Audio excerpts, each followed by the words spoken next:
งามเท่ดียามยิ้มก็หวานจับใจสองพวงแก้มเบ่งบานเหมือนดวงดอกไม้หน้าฮักใครหน้าเสยสม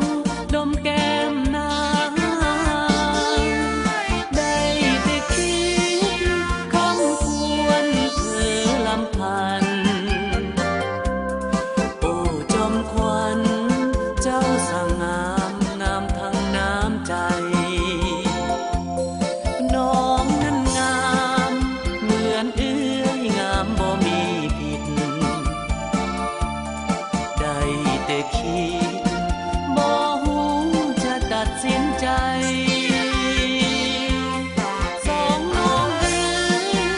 สร้างงามงามคู่กันไป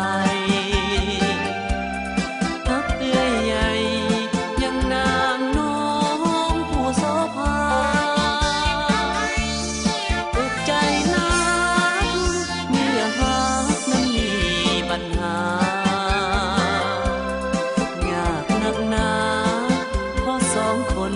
นั้นงามเหมือนกัน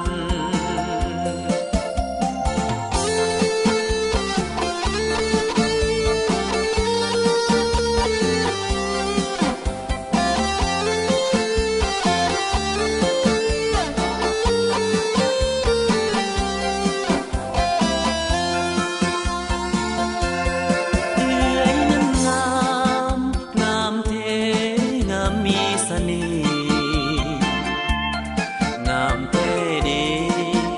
ยามยิ้มก็หวานจับใจสองพวงแก้มเบ่งบานเหมือนดวงดอกไม้